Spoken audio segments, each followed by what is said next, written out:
Welcome back, everyone, to Forgotten Working Class Podcast. I am Tiffany, I'm John. and this is our guest today, Wes Williams. Wes, thank you for being here. Oh, yeah, it's a pleasure.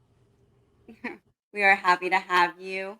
Wes is a former co-worker of John's. They worked together for a little bit, and he's become a longtime friend now of our families. Wes, where are you calling in from? Kentucky. It's so beautiful up there. How's the weather? It's getting a little bit chilly, so be our Is it? last week seeing 60-degree weather. So Wow. All right. Well, it's still hot as hell down here. You're not Yeah. missing anything. It's still about 100. I am missing that. I need some t-shirt weather. Wes, what do you do for work?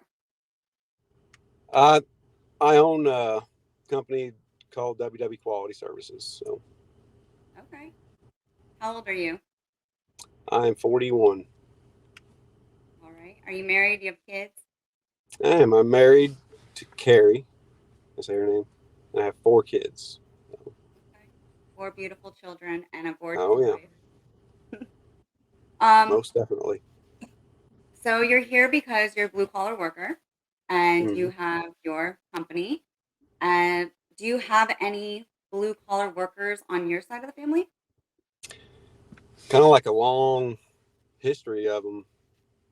And I was kind of like the black sheep, I wasn't really interested in this type of work when I was little, but we probably all went through that. Okay. But yeah, I came, that they were all coal miners though. Oh, wow. Okay. So Whereabouts? they started in Ohio and then they came down to actually around this area, Kentucky, Illinois, Indiana. Well, we Ended didn't up know moving. Yeah, ended up moving. My family, we were here in Evansville, and then the coal mines moved us out west to Colorado. Stayed in Colorado for about, I grew up there as a kid, and then mines moved us again to Arizona, and I finished growing up and continued on what my parents do. I just move around and work. So that. how I I'm- met y'all. Yeah. I would call you a world traveler by now. Little bit of a gypsy. Yeah. But Put a I little mean, braid in my beard. Yeah. it is getting long. So, I mean, traveling the world, you've done some incredible things work-wise. How did you explain a little bit what you have primarily done? How did you get into that? You want this from the beginning to end? Because it's kind of Okay. funny. Like I Sure. said earlier, I wasn't, I had an interest and I was good at welding in high school. But other than that, it was all the other things I was more interested in. And tools was not one of them. So, never really interested in this type of blue collar work, any kind of work, and just kind of so happened upon it. I was a bad child and I got in trouble and my circumstances sent me out to work. So I had no choice. And it was the best thing that ever happened to me.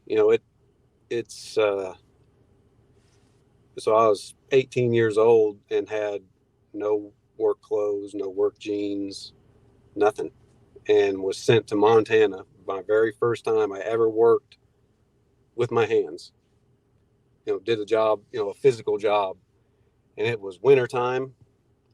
And I had the jeans I had were my dad's old work jeans. They were a little bit big in the waist, but they fit lengthwise, So they worked. And then I had a couple of his old sweatshirts, and it was it was wintertime in Montana. If anybody's ever been to Montana, they know it is freezing.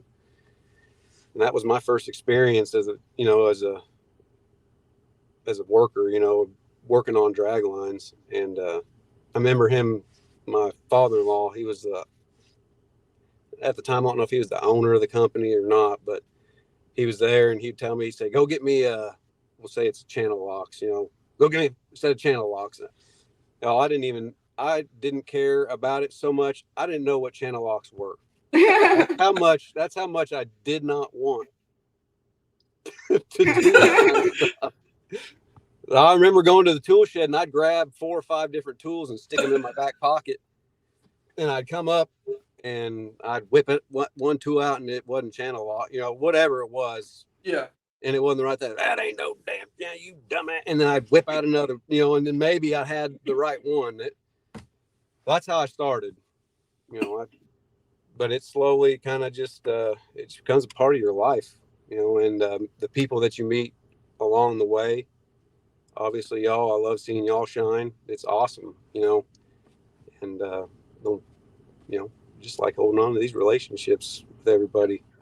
Yeah, meet some incredible people, I'm sure, out on the road. Oh yeah. So you said your father-in-law Mm-hmm. was kind of like your first boss. What Yep. transpired out of that relationship? Obviously, that's where my wife come from. That's not about this. This isn't about that. But I ended up marrying the boss's daughter. I worked for him well before I ever started sniffing. So, but yeah, married. And then eventually he started his own company, and then I played a major role in it. I've worked my way from the bottom up. I was there I remember I was scraping grease. I wanted to be a welder, and my first job was to clean up grease. So I literally, I started at the bottom. Yeah, I'm married to the boss's daughter, but I think I got working for him. I think I had it harder than anybody, and John would know. It's just all the pressure's on you. I was scraping grease, and then he finally let me weld on a job. I remember the first time he ever let me weld. I was still 19, and I was welding a piece of metal in a revolving frame of a dragline, and went to weld, got all my stuff, man. I was all fixed up, and I went to put a weld down, and it was just falling out everywhere, and there was a guy holding it underneath me, and I thought I had enough. I said, "Turn it loose, John." And he let go, and all I could see was it slide out of the view of my welding hood, just shoop, and then it hit the ground. And I picked my welding hood up and looked back, and father-in-law was standing back there, and he said, "Back to scraping grease, boy." Oh my God. So You're done. But now you're an amazing welder. So now it's, yeah. The hard way. I thought I was pretty good then, but apparently not. So for those that don't know, what is a dragline? It is an earth moving machine.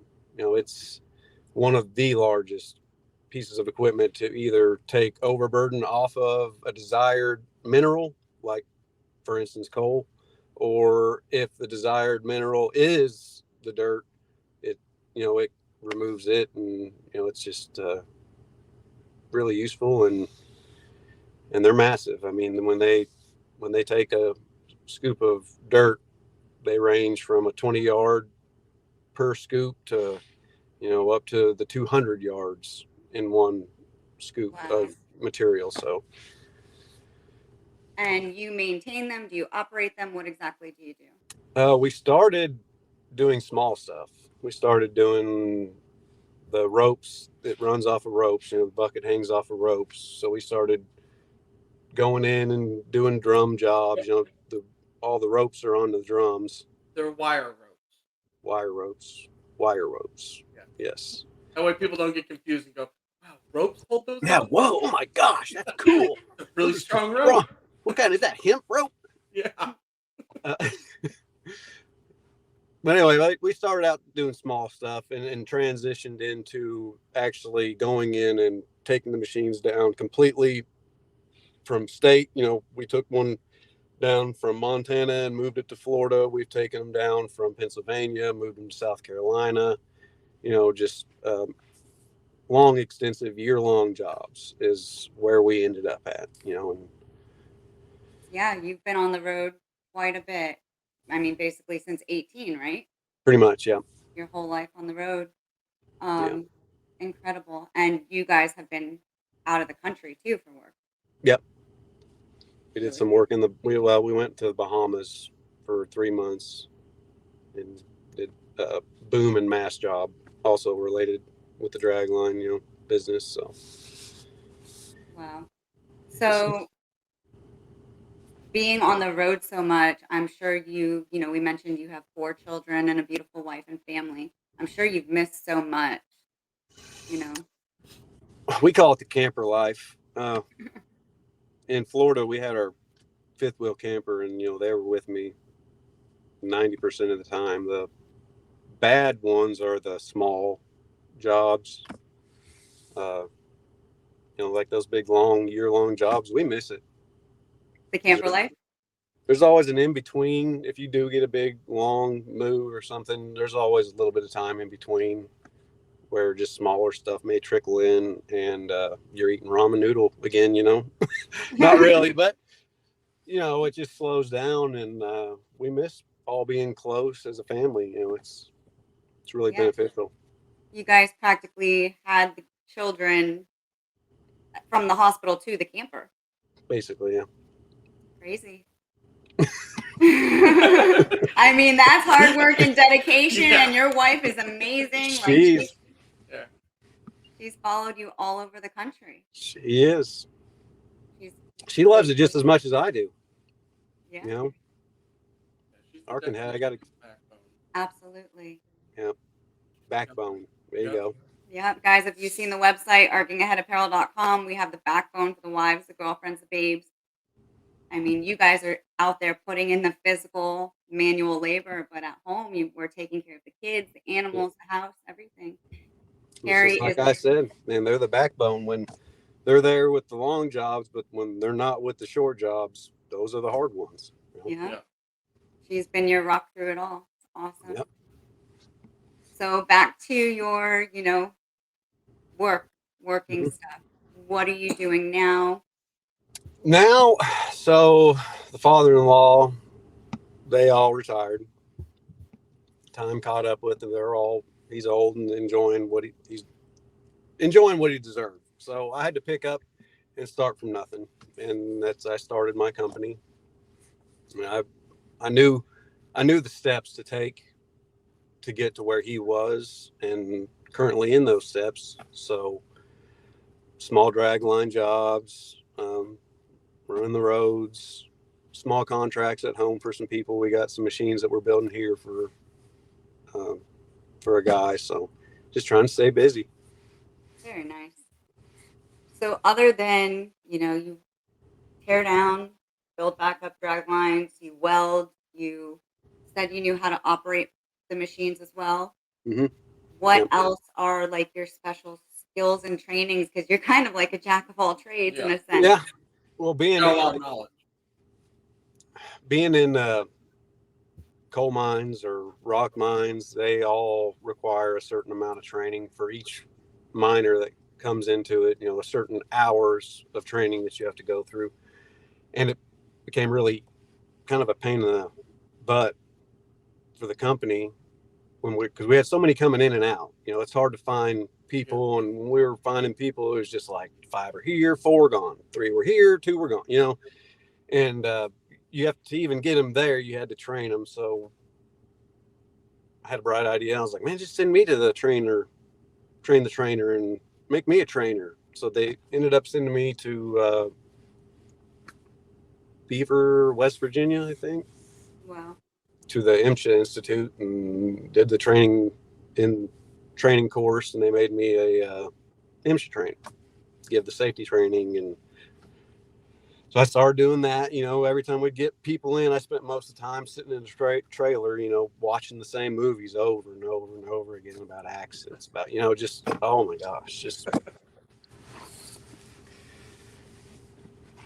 just that was what I did, for a long time. Towards the end, I was just the safety guy for the company, and I really enjoyed it. I wanted to bring a new light into it because any of the people that have been in mines, they've been through the training, and it's always the same. Just like half the people, right? That's people how are sleeping, and nobody's getting anything out of it. Yeah. So I built my own training course and got it approved through MSHA for the Part 48 side of it, which is the more difficult side, and really wanted to like break it down. And when people left, they'd actually like grasped hold of the knowledge that they were getting, instead of just like, whoo, made it through that 8-hour refresher. I wanted them to take something out. Right. So I enjoyed it for a little bit, and I really feel like I made a difference with the people that I got to train for a little short period of time. But So, all right, since we're on the whole safety thing and all that, there is something that I want you to tell the people that are listening, because I know if I try to repeat the way you say it, I'll butcher it. And it's something that's stuck with me since you've said it, because it is so true. It's not funny. Is your lecture on you cannot be 100% safe. There's no such thing. yeah. What is Explain how you say it. All right, hold on. that? Because I know if I try, it's not going to come out the way that you said it. It's the way I say it's short and simple. If somebody's, it's false hope for a company to hire people in and give training to them and tell them that we are striving for 100% accident-free job site. Yeah. It's false hope, because you can have the best employees, and I've been to a lot of places that have amazing employees. I enjoy a lot of the places I go, and they have amazing safety programs, and they can follow it to the T. But there's always mechanical error, mechanical failure, and there's no way to predict it. And people could say that it trickled down to somebody not doing their job, but there's metal fatigue, there's just so many other factors that play in. What people need to do, instead of saying 100% accident free, is, just don't even put a number on it, and make their people aware of the things that are outside of people's hands. The mechanical, if they're more aware of the mechanical error possibilities in the atmosphere that they're in, rather than having to worry about all the other people that are being safe, and focus more on, the things that could happen, not walk around scared, but just be aware of it. Yeah. Absolutely. Yeah. We know from experience, unfortunately. Yeah. So I guess going into that briefly, like, you have all your safety knowledge, your mining knowledge. You've had, since you were 18 years old working out there. How did you feel that day when you found out John was hurt? I remember I was sitting on my front porch, and it hit, and I'm so far away. I'm not saying that I didn't hurt. I'm like, no, this just isn't happening, and it's just not happening. It's probably going to be okay. I wasn't there, so my mind's trying to calm me down. It's just going to be, it's going to be okay. And then as the days, went on, man,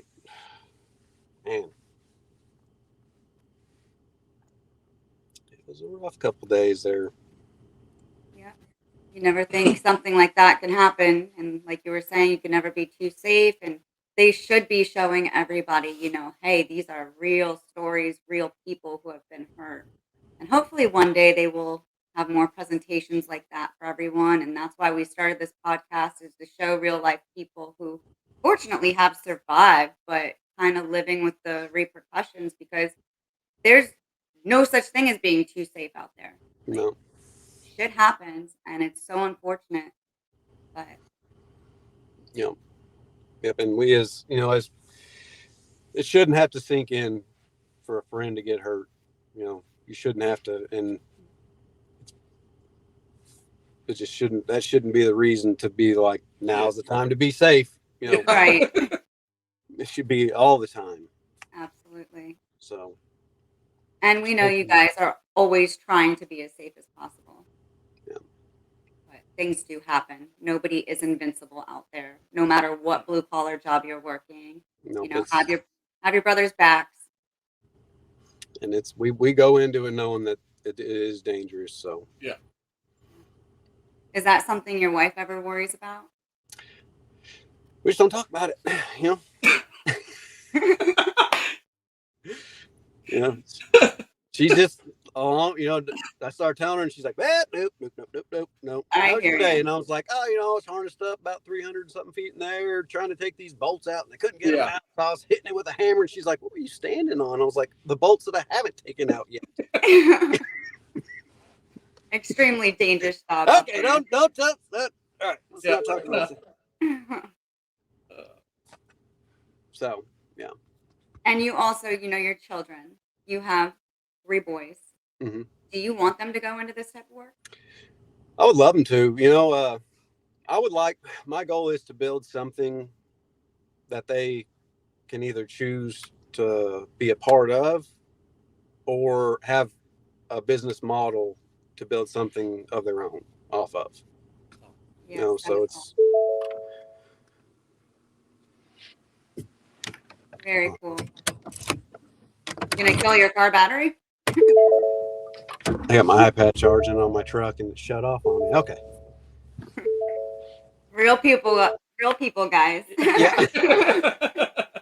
Magic's happening right there, but I can't show you what's going on over there. So.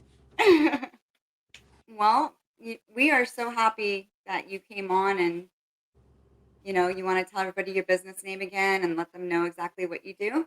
WW Quality, and we're nationwide. We're just small people, just small business, and call it quality services, and that's on our shirts, and it says quality, but safety first. All right. Always quality, but always safe. Safety first. Right. That's what it is. And you're always down for that camper life, so he travels. And there's really nothing too big. I mean, just Google Draglines and watch some videos and enjoy it, because it's a fun life.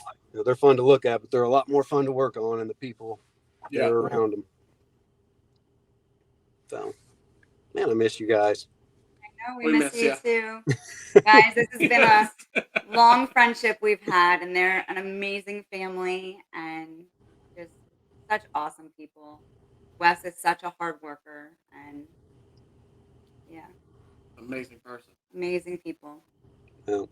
Those two right there are the same, and I 100% back the Arcing Head, the apparel, this podcast. I love seeing them shine and coming out on top and taking something that's happened and use it for something positive and try to make an impact on people's lives.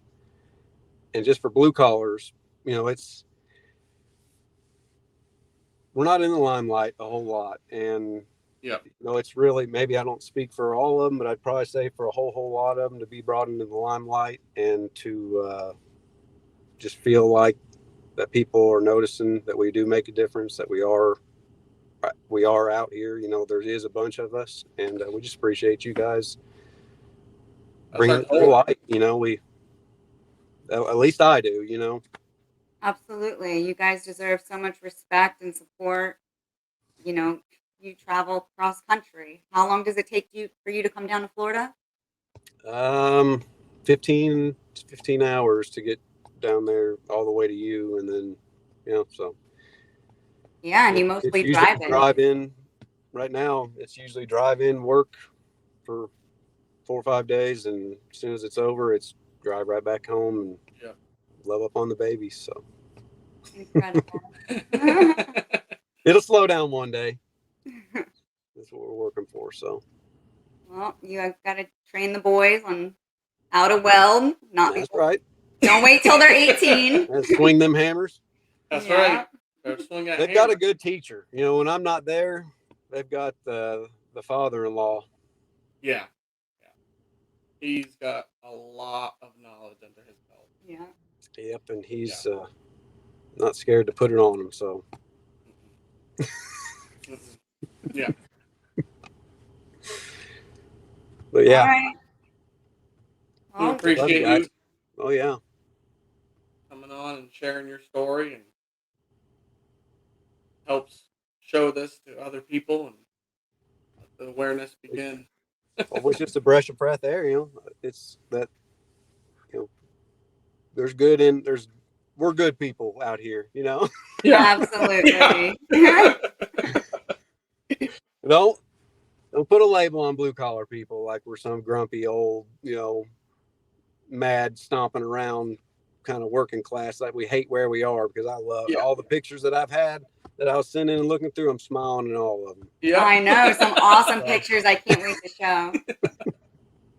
Guys, go to our social media pages, Facebook, Instagram. You'll see pictures of Wes on the job all around. Some incredible pictures. All right, Wes. Well, thank you for being here. Oh yeah. We Stay will back. talk to you soon. All righty. Thank you All guys right. for tuning in. This is Wes Williams with WW Quality Services. See ya. Have a good one.